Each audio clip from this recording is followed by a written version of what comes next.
and welcome to today's lesson, which is on statistical distributions. Okay, so we've got three parts to this, and that's general probability distributions, binomial distributions, and cumulative distributions, all of which we're going to be going through today. So first of all, let's have a look at some general probability distributions. So I'll make this big for you so you can see it.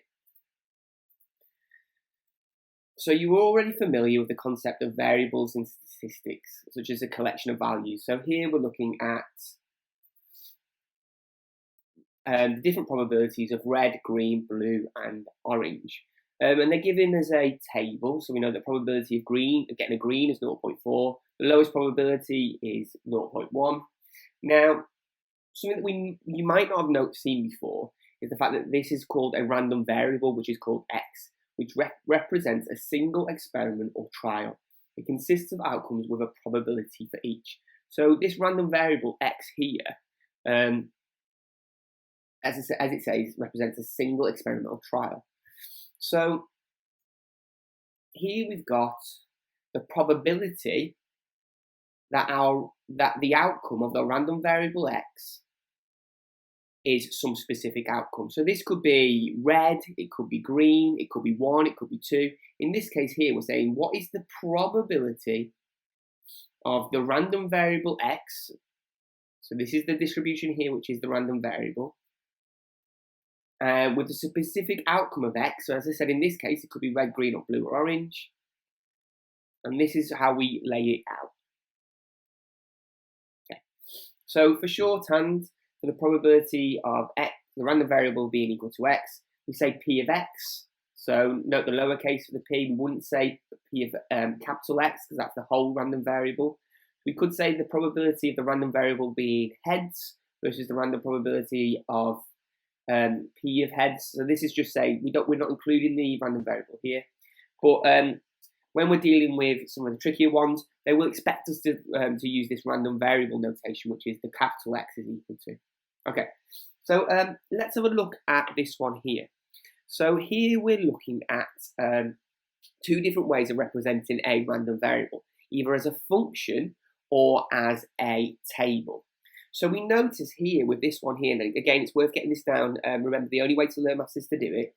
So we've got here the probability of x is given by the function 0.1 of x if x is equal to 1, 2, 3, or 4, and 0 otherwise. So what this means is the probabilities follows this function. So when x is equal to 1, the probability is going to be 0.1 times by 1. When I'm looking at x being equal to 2, the probability is going to be 0.1 times by 2. And we can represent this as a table. Now, they haven't filled in the table just yet. I'm going to do that here just so you know. I think it's pretty obvious. But here we've got x, which is our variable, remember. And we've got the probability of x. Now, notice they're only including 1, 2, 3, and 4 here. And the reason they're only including those ones is because in the table is because it says it's only referring to these ones here, and for everything else it's 0. So I'd only include 1, 2, 3, and 4. So if I wanted the probability when x is equal to 1, then I'd do 0.1 times by x, which is going to be 0.1. The probability when x is equal to 2 is going to be 0.1 times by 2, which is 0.2.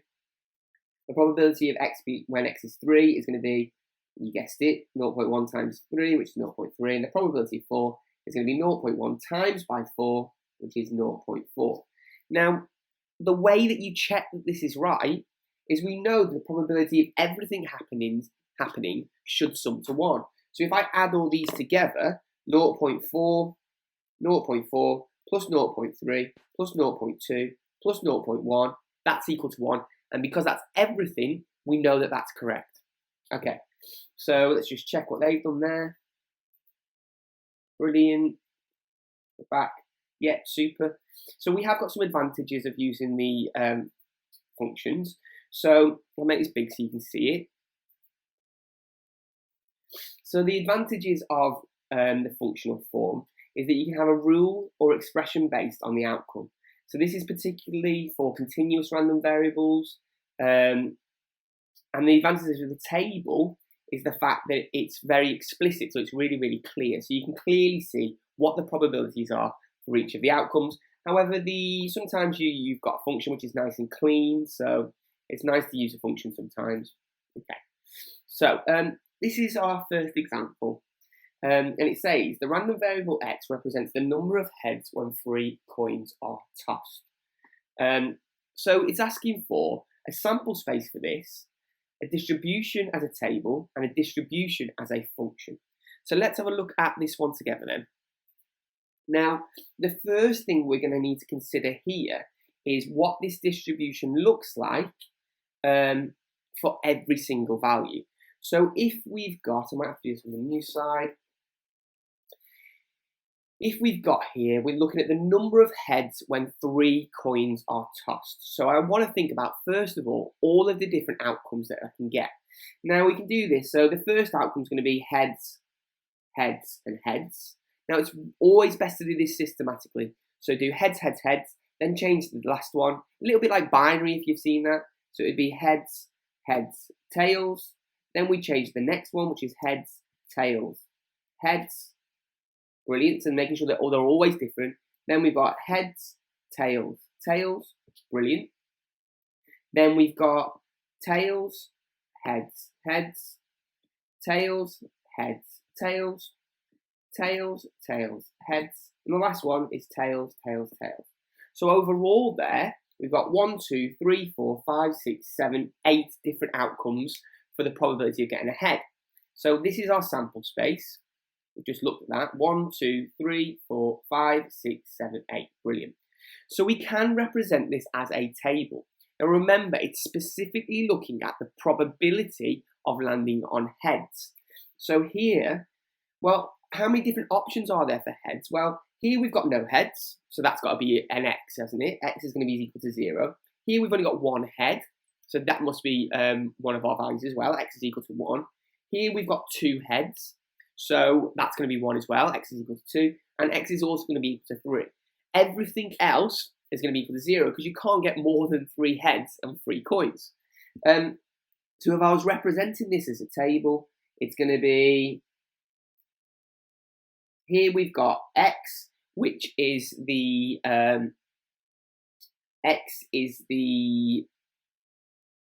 amount of heads. So I've got 0, 1, 2 and 3, and then we're looking here at the probability of x. So what's the probability of getting no heads? Well, that only occurs once, so that's going to be 1 out of 8. What's the probability of getting 1 head? Well, that happens 1, 2, 3. 3 times is that? Yeah, 3 out of 8. What's the probability of getting 2 heads? Well, that happens 1, 2, 3 as well. So that's 3 out of 8. And what's the probability of getting 3 heads? Well, that's 1 out of 8. How do I check that that's right? Well, all of these should add to 1. So all of these probabilities should sum to 1. So 1 plus 3 plus 3 plus 1 is 8. 8 over 8, which is 1, so perfect. So this is how we represent it in the table form. So there's your table form right there. So if we want to represent this as a function, notice that with this, 2 of them are the same and 2 of them are different. So I'd say it's the probability of x is equal to, well, let's think about when it's 1 over 8. So it's going to be 1 over 8 when x is equal to 0 or 3, okay?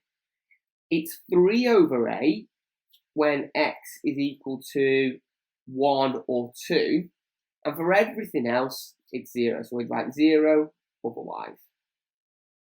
So this is the start of looking at random variables and the probability of random variables like so. So let's just check that. Brilliant. So we can represent things in a table form, in a function, or we can use a sample space as well. So let's have a look at our next question. So this is actually a past paper question. It came from S1 in 2012. I'll make it big for you so you can have a see of it if you want to get this down. It's probably worth getting this one down. So a discrete random variable has a probability function. The probability of the random variable being equal to x follows the distribution k bracket x minus, 1 minus x squared, and that's when x is equal to -1, 0, 1, or 2, or 0 otherwise. Show that k is equal to 1. So 1 over 6. So, the first thing that we are going to look at with this one is it's worth getting this, right, changing it from a function into a table form. So, let's get a new sheet. So, with this one here is example 2, I think. We've got the fact that, I'll write it down, probability of the random variable being equal to x is equal to k times by 1 minus x all squared times by 0 when x is equal to -1, 0, 1, and 2. So you can see that note, and then 0 otherwise. Super. So, let's get this down in the table form then. So I'm going to draw my table. So we don't know what x is. It could be a spinner. It could be a dice with weird numbers. We don't really need to know, but we know that it's x here. We could say that the random variable x is equal to x. I'm not going to say that. I'm just looking at x here. And we want to try and find the probability. They've just put the probability of x. I'm going to say the probability that the random variable x is equal to x. But that's fine. So what are the different possible outcomes of x? Well, the only ones which you actually need to consider are -1, 0, 1, and 2. So it's going to be -1, 0, 1, and 2. Probably should have spaced them out a little bit more because you have to write some formulas in there. Okay, so -1, 0, 1, and 2. Brilliant. So let's start substituting in. Now remember, we're trying to find out what k is. Now the only thing we know from this table is the sum of these is all equal to 1. So your first stage is to probably find out what all of these are in terms of k. So I'm going to do that first. So it's going to be k times by 1 minus -1 all squared. That's my first one. And then it's going to be k times by 1 minus 0 all squared. That's the second one, the 0. See how I knew I didn't have enough space for the first one. So the next one is k times 1 minus 1 all squared. And then for 2, it's going to be k times 1 minus 2. Just move that over, all squared. So when I've got these, let's have a look at them. I'm going to write these in a different colour. So 1 minus -1 is 2. Squared is going to be 4k. Okay, brilliant. This one here, 1 minus 0 is 1. Squared is just going to be k. This one here is actually 0. 1 minus 1 is 0. Squared is 0. Times by k is still going to be 0. And this one here is going to be 1 minus 2, which is -1. Squared is going to be +1. So this is just equal to k. Brilliant. So we've got our table all in terms of k. The next thing that we need to think about now is the fact that we know that all of these sum to 1. So I can say that 4k plus k plus k is equal to 1, which gives me 4, 5, 6k is equal to 1. So I know that k is equal to 1 over 6. And that's that proved. 3 marks. Okay? It's all about creating that table in terms of k, and then once you know that, you can use the fact that you know that all of these sum to 1 to work out what the k is there. Alright, brilliant. Let's just check that answer. Check all of these. Fine, fine, fine, fine, brilliant. And then, skipping ahead today. Yeah, super. So k is equal to 1 over 6. Brilliant. So let's have a look at the next type of question. So this is like this is called the probability of a range. So we're starting to now not just look at individual probabilities. We're looking at probabilities of several things together. Now notice that with this probability table here, everything in this table is discrete. So we've got fixed values. It's either 2, it's 3, it's 4, or it's 5. They're discrete values, okay? We do look at continuous values at a different point, but they do not look at, they're not in the table form. We look at those in a different kind of method. But we're just going to focus on this first here. So this here is example 3. Example 3, super. So let's have a look now then at these. So we've got our table. We've got x, the probability of x, and we've got 2, 3, 4, and 5, 0.1, 0.3, 0.2, 0.4. Notice they all sum to 1, 4, 5, 4, 6, 9, 1. Should say 0.91. So with this one here, the first one says determine the probability that my random variable x is greater than 3. So with this one here, it's saying strictly greater than 3. Now the first thing in this table which is greater than 3 is 4 and then 5. There's nothing else which is in this table. Notice it only says greater than 3. So the probability of my random variable being greater than 3 is going to be equal to, well, it needs to be strictly greater than 3, so it's just 0.2 and the 0.4, which is going to be equal to 0.6. Brilliant. So let's just check that answer. Brilliant. So the next one says the probability that x is less than or equal to our random variable, or 4, like so. So with this one, it's saying that my random variable can be equal to 2, but I want it to be strictly less than 4. So it can't be equal to 4. So in a way, because it's discrete, this is the same as saying the probability of 2 being less than or equal to x being less than or equal to 3. They're the same thing because these are discrete, because this is discrete data. So less than 4 is the same as saying less than or equal to 3. So if I want everything that's between 2 and 3, both inclusive of those, it's going to be 0.1 plus 0.3, which is equal to 0.4. Brilliant. Just check that. Brilliant. So the next one's a little bit trickier, but still not that hard.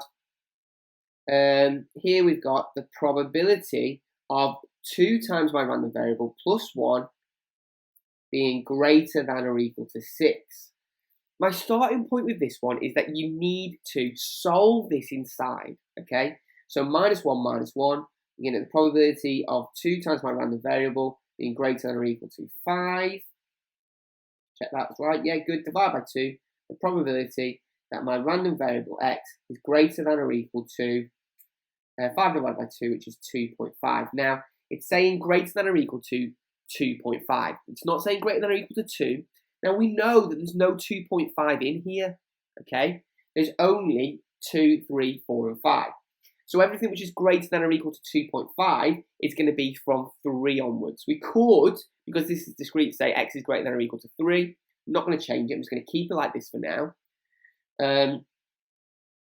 So this is 0.3 plus 0.2 plus 0.4. Which is going to be equal to 6, 9, 0.9, 0.9. Brilliant, let's just check the answer. Super, yeah, great.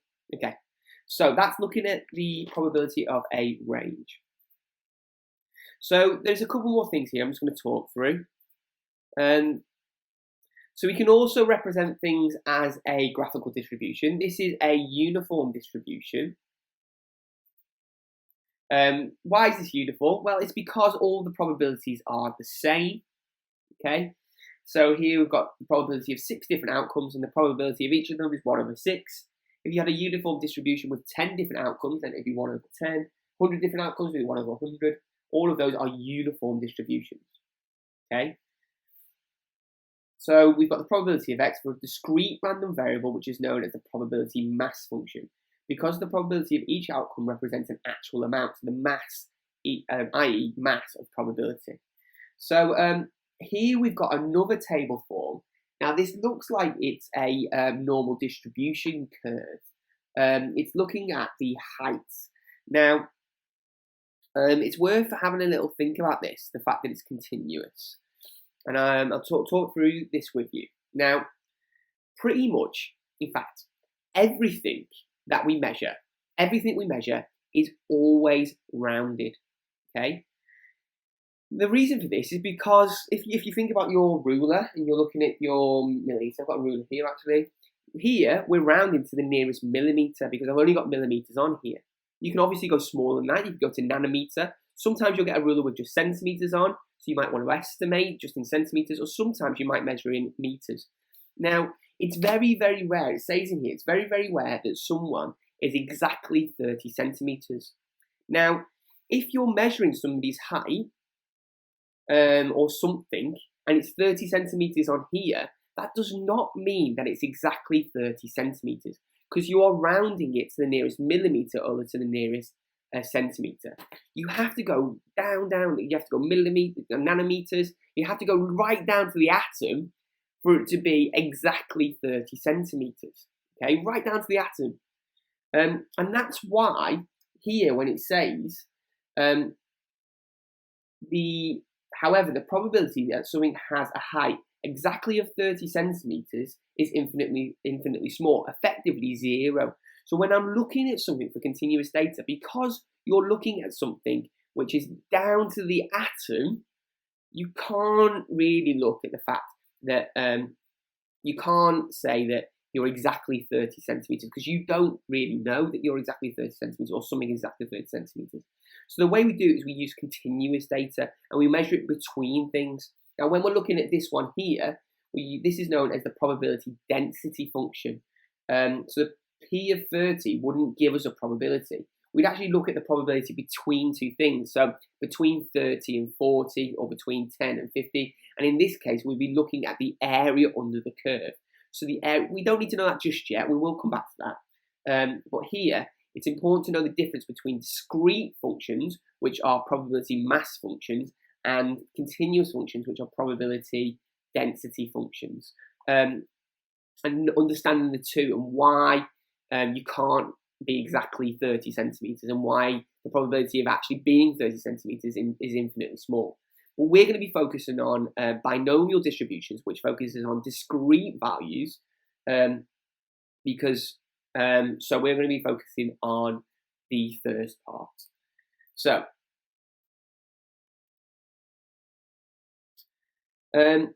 it's probably worth having a go at this page in the book if you want. If you want to pause now and have a go at some of those questions, there's actually loads of good questions on this. So on discrete random variables. So do have a go at that. It's page 86 and 88. If you want to pause now and have a go at that, pause now and have a go at that chapter. I would strongly suggest it.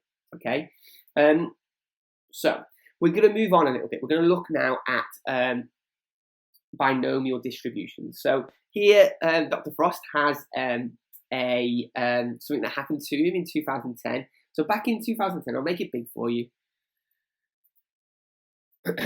So back in 2010, I was on a holiday in Hawaii and visited the family the family of a friend. We noticed at the dinner table that we noticed on the dinner table that out of 8 of us, 6 of us were left-handed, including Dr. Frost himself. So one of them commented, the chances of that must be really, really low. And Dr. Frost thought to himself, challenge accepted. So this is a very common understanding. We talk about these.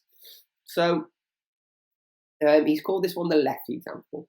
So the probability that a random person is chosen is left-handed is 0.1. If there is a group of 3 people, not the 8 people he's talking about, what is the probability that all 3 are left-handed? What is the probability that none of them are left-handed? What is the probability that one person is left-handed? Or the probability that 2 people are left-handed? So let's have a look at this one together then. So, with this one here, first of all, it's probably worth thinking about what the different probabilities are. So we've got the probability of being, you can only either be left-handed or right-handed in this scenario. Sorry, left-handed or not left-handed. which is right-handed, but we won't talk about that. Maybe he could be ambidextrous, but we'll leave that for another day. We're talking about being left-handed here. So we've got the probability of being left-handed,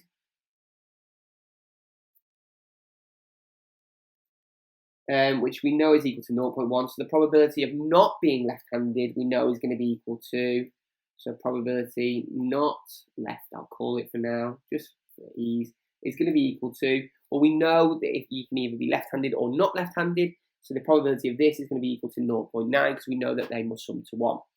So what is the probability that all three are left-handed? So if I've got A here, well, the probability that all three are left-handed is going to be 0.1, the first person left-handed. So we're looking at, if we think about when we did the heads and tails, in fact, I'm going to call this left-handed and not left-handed, okay? So if we want the probability that they're all left-handed, then we're looking at the sample space, which is when it's left, left, and left, okay? So all three people are left-handed. Now we know that the probability of that is 0.1, so it's going to be 0.1 times by 0.1 times by 0.1, which in this case is equal to, I'll do it just in case, it's 0.1 times 0.1 times by 0.1, which is equal to 1 over 1,000, which is 0.001. Brilliant. So that's the probability that they are all left-handed. What's the probability that none are left-handed? So here we're going to go, we're not looking at any left-handed, so the only time that happens is when it's not, which is going to be 0.9 times 0.9 times 0.9. So in this case, 0.9 times 0.9 times 0.9 is equal to 0.729. Brilliant. So the probability that only one person is left-handed. So this is where it gets a little bit trickier, not too much trickier. So if we're thinking about the probability that only one person is left-handed, there are actually a few different combinations this can be.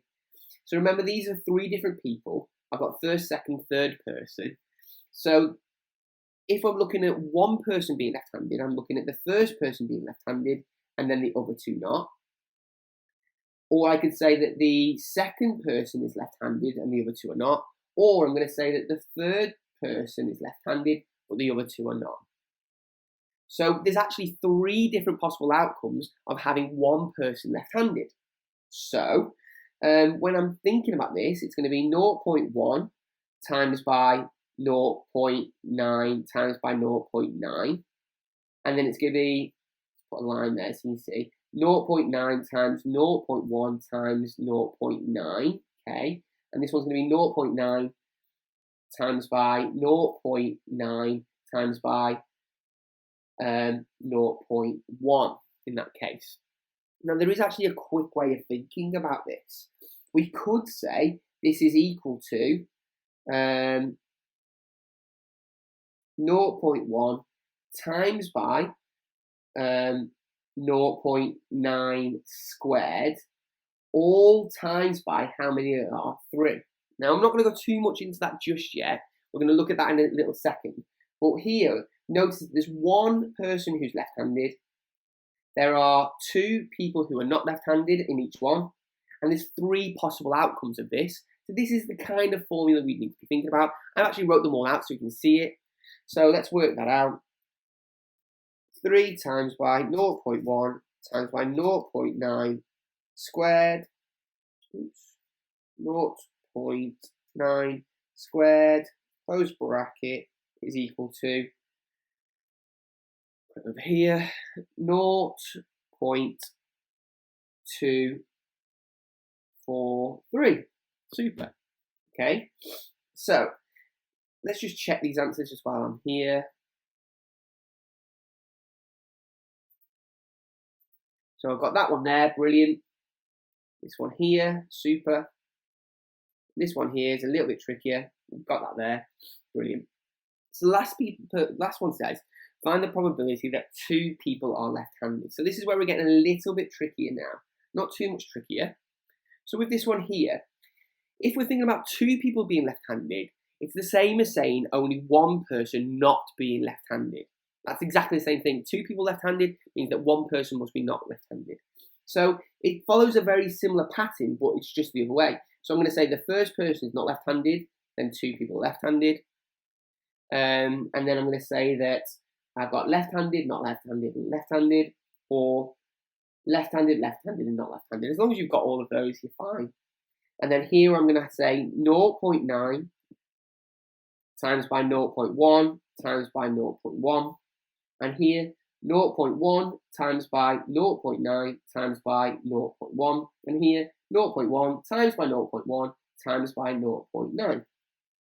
See that very well, but there you go. So this is the same as saying, very similar.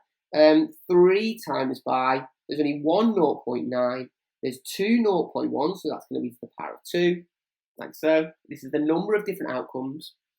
And this is the same as, well, what is that? Change it here on my calculator.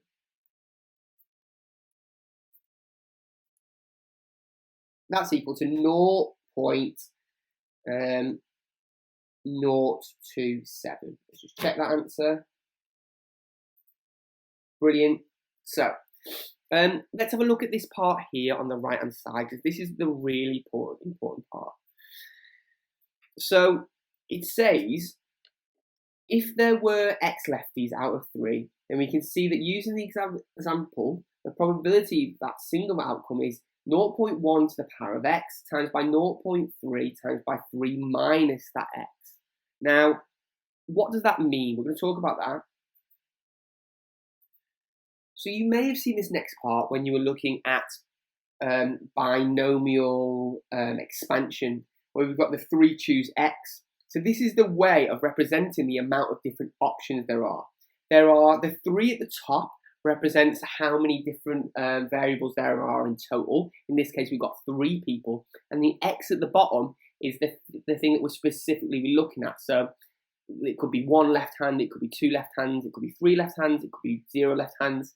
And it follows that formula there. So let's get this. This is our starting point of the binomial distribution, okay? Now, it's definitely worth, while you're here, getting all of this down, because you are asked all of these different things. So, you can model a random variable, x, capital X, notice, with a binomial distribution of b bracket n comma p. Now, what does that mean? It means that the b stands for the binomial distribution, the n is the number of trials that are in this, and the p is the probability of success, okay? So it's worth getting all of this down. Now, the other things which are really important in this is the fact that there are only 2 possible outcomes. I've already mentioned this. It's success and failure. There is a fixed probability of success, which is p, and the trials are independent of each other. So doing one thing does not have an effect on doing the other thing. And this is the way you represent a binomial distribution. So those 4 things there, those 4 bullet points, are the things that we need to know to determine whether our distribution is binomial or not. There must be a fixed number of trials. So this could be 10, 20, 30. There are 2 possible outcomes, either success or failure. Okay. There is a fixed probability, so the probability of something happening is fixed, in which case it could be 0.1, could be 0.2, and the trials are independent of each other, so they do not have an effect on each other. Now, this next part is the important part that you will need to know and remember, okay? If our random variable x, now that squiggly line there, means that it has the distribution, so it follows the distribution, a binomial distribution in this case, of NP. And then we need to know that formula and know how to use it. So let's cut back.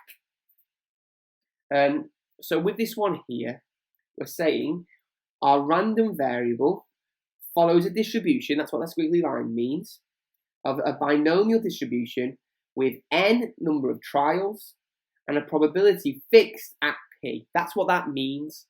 So if I then want to find out what that probability is, so the probability of having my random variable x being equal to r, so a specific value, is equal to the number of trials choose the amount of R that there is, the probability of success, P, to the power of R, and the probability of failure, so 1 minus the probability of success, N minus R. Now, if I'm just going to cut back to this is exactly the same as what we've got here, okay? So if I look at this one, it's this here is the first part. So we've only got 1 success in each of these. So that's 3 choose 1, which is 3, times by the probability of success to the power of the amount that you want, which is 1.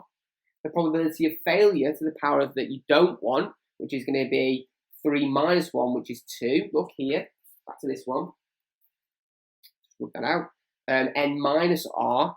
Now this will make more sense when we do some of these values. I think you'll start to get used to it. It is quite an easy formula, but you will need to understand it completely, okay? So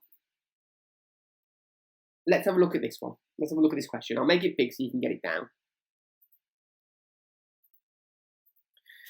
So on a table of 8 people, 6 are left-handed. This is the problem that Dr. Frost had. Suggest a suitable model for the random variable x, where the random variable x is the number of left-handed people in a group of 8 and where the probability of being left-handed is 0.1. Find the probability 6 people are left-handed, so exactly 6 people are left-handed, and suggest why the chosen model might not have been appropriate. So this is a little bit of a weird question, and the reason it's weird is because A and B kind of contradict each other. A is saying suggest a reason, suggest a suitable distribution, which is going to be a binomial, which we'll talk about in a sec. But then C is saying, say why binomial isn't good, but we won't talk about that. We'll just take it as at face value. So the first one here says, suggest a suitable model for the random variable x. Now, let's have a think about it. Let's think about these 4 that we've got here. So is there a fixed number of trials? Yes, there are 8 people. Brilliant. Are there only 2 possible outcomes? Yes. Either you're left-handed or you're not left-handed. Okay, so that's the second one. Is there a fixed probability of success? Yes. The probability of being left-handed is 0.1. And are the powers independent of each other? Well, we're going to assume yes, but we'll talk about that in a second for part C. So here, for A, we're going to suggest that our random variable x has the distribution of a binomial distribution. This is what this B stands for, with n being the fixed number of trials. In this case, that's 8, and the probability of that being equal to 0.1. So that's our first part. We've suggested our model. So B then says, find the probability that 6 people are left-handed. So I want to use this formula up here. Now, this is the important formula. You can do this on your calculator. I'm not going to talk about that just yet. But there is a way of doing that on your calculator, which I will come to. So if I want the probability of x being equal to 6 in this case, it's going to be 6, whoops, straight away, mistake, so sorry. It's going to be n, which is the amount of people. So 8, when remember R is in this case is 6, so 8 choose 6. Now the probability of success is 0.1, so 0.1 to the power of R, which in this case is 6, times by, I'll put that in a bracket, times by the probability of failure, which is going to be 1 minus this probability, which is 0.9, times the probability of it not happening. So the thing you'll put that in a bracket. The thing that you'll notice with this is that these powers always sum to the total amount of trials. In this case, it's 8, so that's going to be 8 minus 6, which is 2. Okay, it's worth noting that because it can seem a little bit daunting with all these P's, N's, R. What do they all mean? So it's just thinking about what we've got. 8 choose 6. So 8 is the total amount of trials. 6 is the probability that I want of success to the power of the amount that I want, and failure to the power that I don't want. That's what this basically means. So I can type all that into my calculator. So the choose button in this case is the C over here on this side. So I would probably suggest working that out first. So 8, shift, choose 6. We'll write it as there, so that's 28. So it's going to be 28 times by 0.1 to the power of 6 times by 0.9 to the power of 2. Okay, so I'll write that down for you. Check this. Brilliant. So it's going to be 8 choose 6 is 28. Remember the choose buttons on this right hand side. So you write it like, let me see if I can get this up for you. I'll write this down first. So 28 times by 0.1 to the power of 6 times by 0.9 to the power of 2, and this is equal to 2.268 times 10 to the power of minus 5, which is this horrible number, which is 0.0000. How many is that?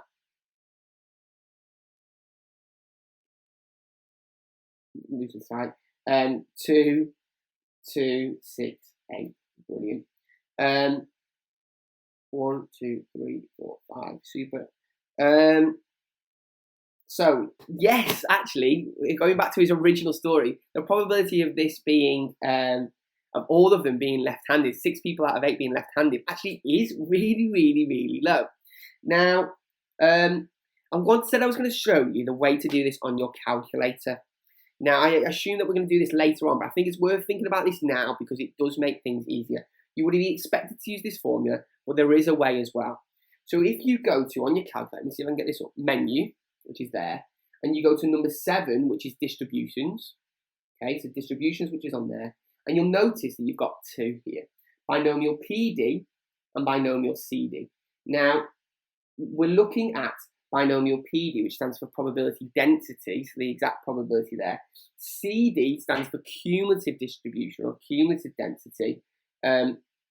So probability means just that particular value. So it's, in this case, we'd put 6. So what is the probability of there being 6 people?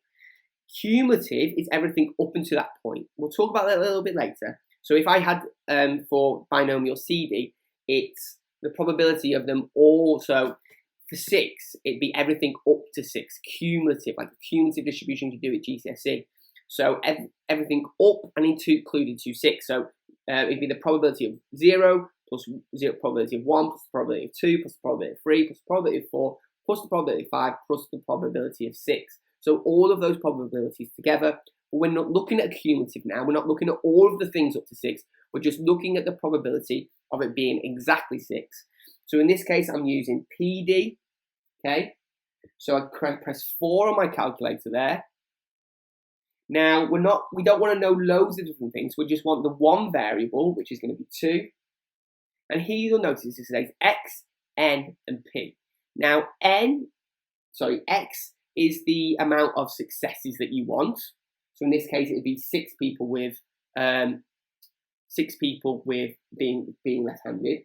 N is the total amount of trials. So in this case, it's 8. So put that in there. And P is the probability. So in this case, it's 0.1. And if you type it straight in like that, notice, look, it's exactly the same.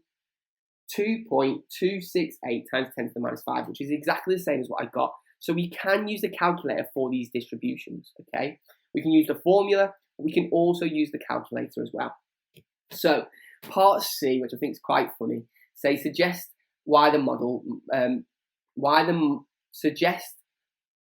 chosen model might not have been appropriate. Well, this links to the fact that the trials must be independent. Now, if I'm thinking about being left-handed or right-handed, these might not be independent because if you're sat around with your family, there is actually a genetic following for being left-handed. So if your parents are left-handed, you're more likely to be left-handed, which means that those two events aren't independent. So in this case, that's what they're going to mention. So using a binomial distribution, we assume that each person is left-handed is independent. However, left-handedness is partially genetic, and many people on the table were from the same family, which is why this is kind of a funny question. All right, so that's the start of binomial distributions. So Let's start having a look at some further examples. So let's get this up. So get some of those questions down.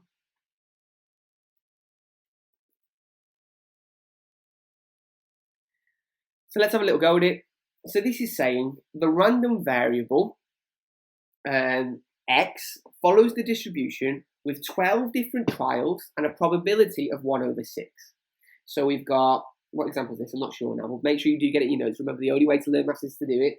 So I've got a random variable follows a distribution which is binomial with 12 different trials and the probability is 1/6. Find A, the probability of x being equal to 2. Now, I am going to do the non-calculator, well, it's still on the calculator, but I'm not going to do it straight with the distribution first because I do want to get you used to that. I will show you both methods. So this one here follows, you're going to look at this formula, aren't you? Where is it? So this formula here. So it's going to be, how many different trials are there? 12. Choose the amount of different outcomes you want, which is 2, times by the probability of success, which in this case is 1/6, to the power of the amount of successes, which is 2, and the probability of failure, so it's going to be 1 minus the probability of success, which in this case is going to be equal to 5/6, so the probability to the power of the amount of failures, which in this case is going to be 12 minus 2, which is equal to 10. So we can put that straight into our calculator if we want. I'll put it all in at once. So I'm going to put the choose in a brackets. So bracket 12, choose, so shift. Remember shift, and it's the one which is above the divide. 12, choose 2. Now we write it in brackets. You could write this like this. 12, choose 2. We don't tend to write like that. We always use the brackets. Okay. So 12, choose 2, which is on my calculator.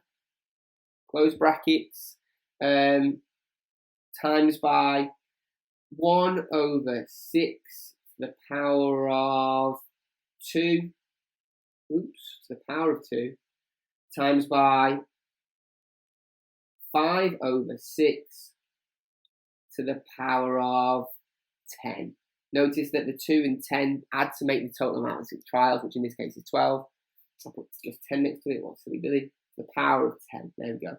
Let's press equals, there we go. It's equal to 0.296. So this is equal to 0.296, super. Let's just check that. Brilliant. So what's the probability of it being equal to 9? So again, I'll do it on the next one actually. So for B, what's the probability that x is equal to 9? Well, this one's going to be, there's 12 different possible options. There is a chance, so I'm looking at 9 successes. The probability of success is 1/6 to the power of the amount of successes, which is 9. Probability of failure in this case is 1 minus that, which is 5/6 to the power of the amount of failures, which in this case is going to be equal to 3. So I have to sub all that in again. So bracket 12, choose 9, close bracket, open bracket, 1/6 to the power of 9 times by 5/6 to the power of 3. Oops, keep doing that, to the power of 3. So there's your calculator. See, that's the format I put it in. I press equals. In this case, actually, the probability is really small. So it's going to be equal to 0.0000126. Okay, 1.26 times 10 to the minus 5. Let's just check that answer. Brilliant. Now this next one's a little bit different, and it's worth thinking about. I said what I was going to do here actually. So it's worth thinking about now, because I think this is the majority of the way you can do this. Thinking about using this distribution, so using the calculator. So I go to number 7 on my calculator, which is here. I'm looking at binomial PD, so the probability density, so just one particular value. press 4 there. I don't need to know loads of different things. I'm just looking at one thing. So I'm going to click on variable, which is 2. So in this case, the amount of successes I want is 9. Out of the amount of trials, which in this case is equal to 12. And the probability of it happening is 1/6. Now they use a little comma when using a fraction, but don't be too worried about that. Let's type it in, press equals, and there you notice it's exactly the same. Okay, so you can use that calculator to do it really quickly, and that comes in really handy when you're doing things like hypothesis testing and things like that. So let's have a look at part C. Now there's 2 ways again of doing part C, even the calculator way using distributions or this way. And I'm going to show you both. Okay, so notice this one here says the probability that x is less than or equal to 1. Okay, now if I think about all the different options there are for 12 different variables, well that's going to be 0, 1, 2, 3, 4, all the way up to 12. So if I want everything that's less than or equal to 1, there's only 2 things there which are less than or equal to 1. And that's equal to the probability of my random variable x being equal to 0, or, so we're going to add that, the probability of it being equal to 1. Okay, so they're the 2 possible outcomes, and they're the only outcomes of everything being less than or equal to 1, because it starts at 0, we've got 0 and 1. So in which case I've got to work these 2 out. Okay, so I'm going to do them here. It's going to take up quite a bit of space actually. So for this one here, it's going to be 12 choose 0 times by the probability of success, which is 1/6 to the power of, what do I want in this case? 0. Okay, 1/6 to the power of 0 times by 5/6 to the power of 12 in this case. Okay, so notice this is the probability of success, and I'm saying no successes. Okay, probability of failure, and how many is that? If I've got no successes, there's going to be 12 plus this one now, which is going to be 12 choose 1 times by the probability of getting 1 success, which is going to be 1/6 to the power of 1, times by all of the other failures, which is going to be 5/6 to the power of 11. So we've got that formula now. Now we need to type all of that in. So that is a little bit tricky. Now, I would suggest using the calculator for this. You can set it out like this, no problem for that. Well, let's get it out down first. So, bracket 12, shift, choose 0, close bracket, times by the probability of success, which is 1/6 to the power of 0, the power of 0, times by the probability of failure, which is 5/6 to the power of 12. There's my first one. I'm going to do it all in the calculator at the same time. So press right, plus this one here. So open bracket, 12, shift, choose 1, times by 1/6 to the power of 1, times by 5/6 to the power of 11. Okay, so that's all of those. I'm going to press equals. That should work it out for me. So 0.381, 0.381. So 0.381. Now, the way that I'd suggest you do this is not by doing all of this. I think that it's very easy to make a mistake doing this. What I would suggest that you do is you start thinking about the cumulative distribution. So remember what we said on our calculator, under 7, there were 2 different options, binomial PD, which looks at one value, and binomial CD, which looks at everything which is less than that value.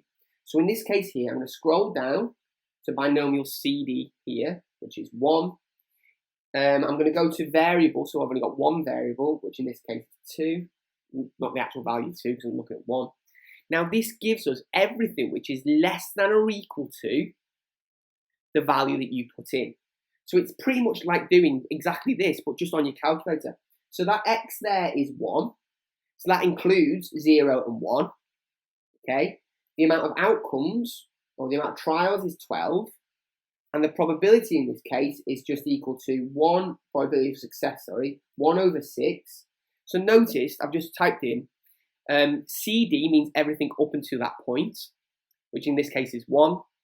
I've got 12 trials, okay, and the probability of success is equal to 1 over 6. So I press equals on that, and notice that it's exactly the same way, okay, exactly the same method, and it does it all for you, okay, and that becomes in really handy again with hypothesis testing, okay, brilliant. So there's one more question here. I'm going to make this big. I'm going to suggest that you have a little go at this one yourself, actually. It's a past paper question, so maybe pause now and have a go at that one yourself.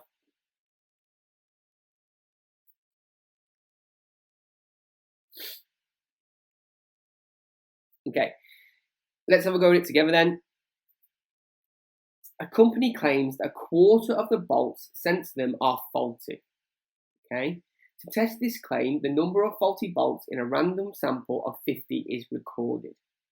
Give 2 reasons why the binomial distribution is a suitable model for the faulty bolts in the sample. Now, these kind of questions come up all the time. Sorry, I've actually do that one, but actually I haven't gone through this type of question, so I do apologise for that.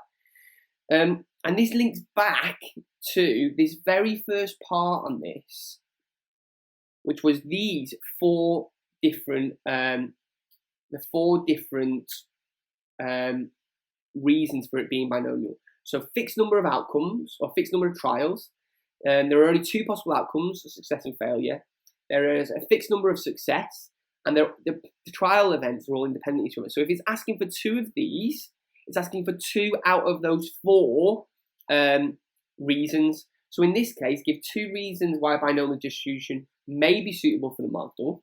So you'd say things like the probability, there's only 2 probabilities. Sorry, there's only 2 probabilities, success and failure. So either the bolt is faulty or it's not faulty. All the bolts are independent of each other. That could be another one. There's a fixed number of outcomes. In this case, it's 50. And what was the other one? I can't think now. And there is a fixed probability of success. So the probability of having a faulty bolt must be a fixed value. Okay. So there we're looking at those. We've got those ones already. We've done that. So fixed number of trials, independent of each other, constant probability, 2 outcomes, faulty or not faulty. So if you put any of those 2 reasons, then you're getting 2 of those marks, and they do come up all the time. So you will need to know those 4. Okay. So right. Okay. Now time to test your understanding. So that second one we haven't really gone through, but I'll talk about, well, actually, yeah. If you're using the old method, we'll talk about that, okay? So pause now and have a little go at this one yourself. Pause now and have a go at it yourself.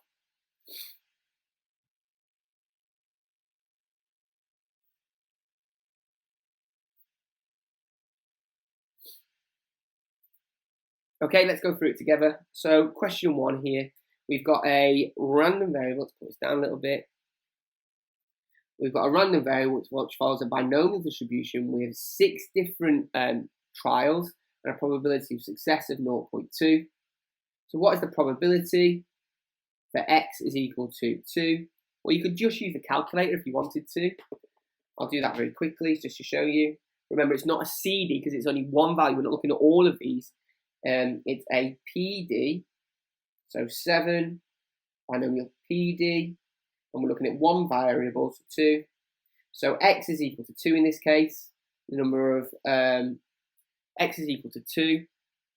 The number of the amount of trials in this case is 6. The fixed probability in this case is 0.2. So put that in. I've got an answer of 0.246 if I round it. Okay. Now, I don't think it's looking for it using just the calculator way. So I am going to use the other method as well. So this is, there are 6 different trials. The probability of success is 2. The probability of success, which is 0.2 to the power of 2, times by the probability of failure, which is 0.8 to the power of 4. Okay. And if I type that in, I'm not going to do it, but you will get the same answer as that. This is equal to 0.246. okay? Now, the probability that x is greater than or equal to 5. Now, you might be tempted to use the calculator for this one, and you can use the calculator for this one, but remember, the calculator gives you always everything which is less than, and here is looking for everything which is greater than 5. So I'm going to suggest that you use the other method for now, and then we'll come back to it.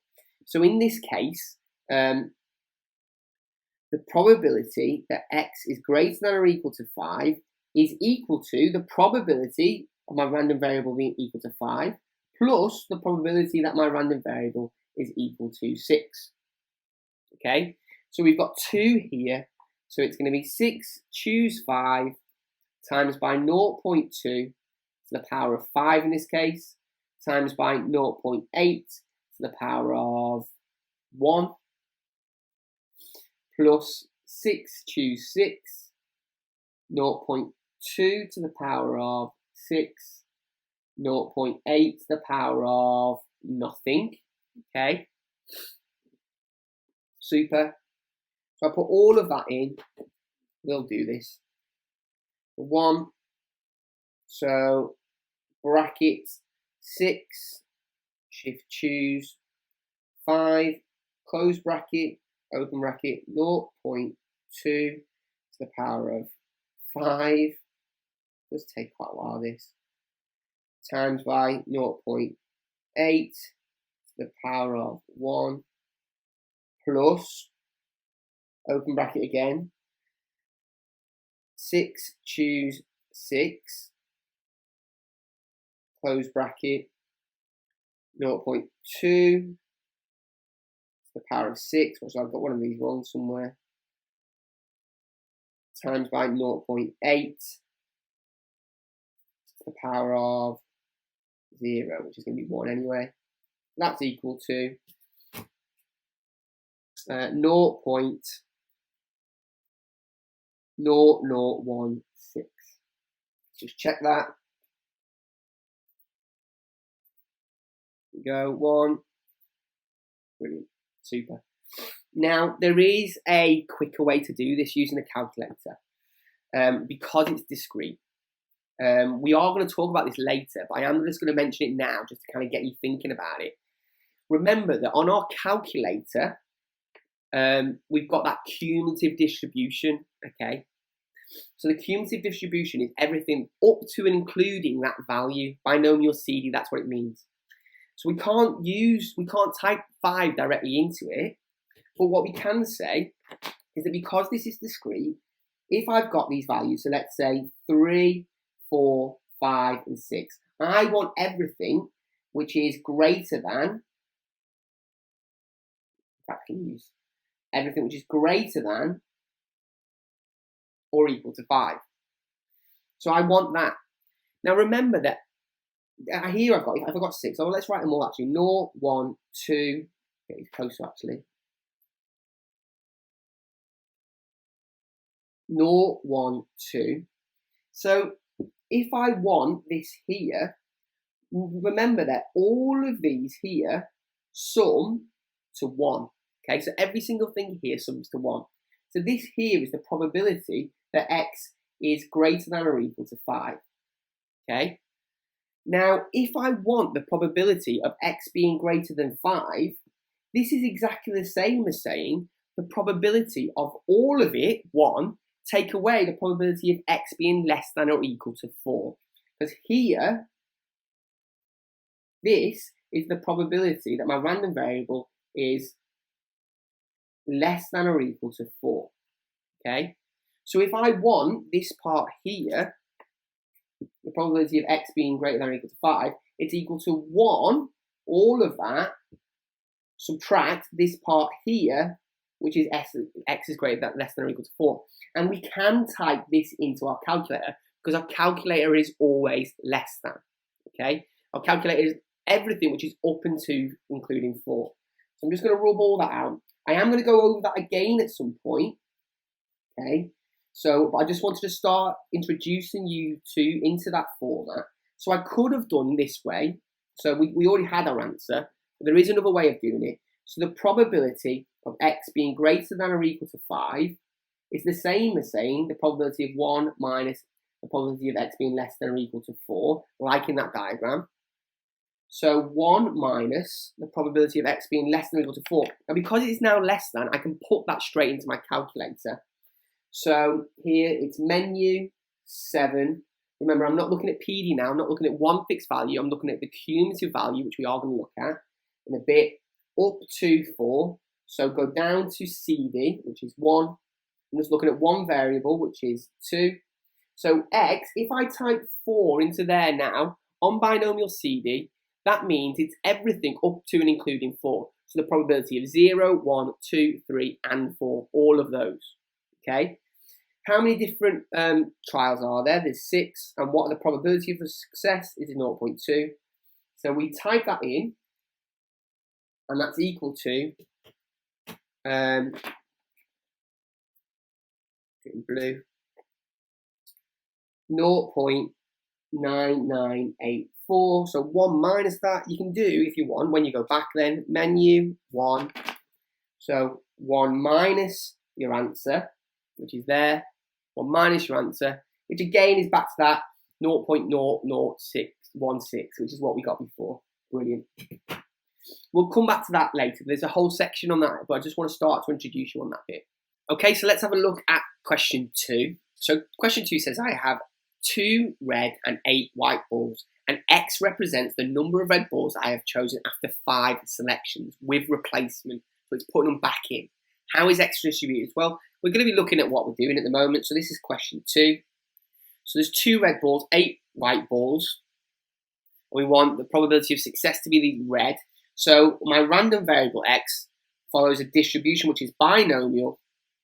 It's 5 selections, so that's going to be 5. The probability of success, what's the probability of picking a red? Well, there's 2 red here, so that's going to be 2 out of 10 in total, which is going to be equal to 0.2. So 2 out of 10, which is 0.2. Brilliant. Let's check that. Brilliant. So determine the probability that I choose exactly 3 red balls.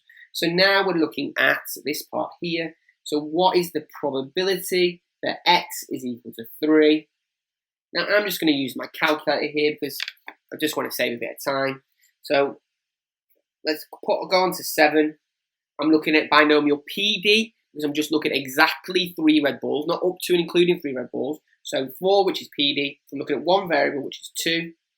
So I want X to be equal to 3, the number of trials to be equal to 5, my probability in this case is equal to 0.2, which is equal to 0.0512. 0.0512. Okay, so what I'm going to suggest that you do is you have a go at this chapter now. It's on page 90 and 91 in the book. It's really important you have a go at this. I am going to stop this video. I'm going to do another video because this one I've rabbited on quite long for this one. So do make sure you're having a go at these questions. Thank you for watching this video. There is going to be a second video coming up, so make sure you look out for that. So yeah, do make sure you have a go at it because the only way to learn maths is to do it, and have a lovely day. Thank you for watching.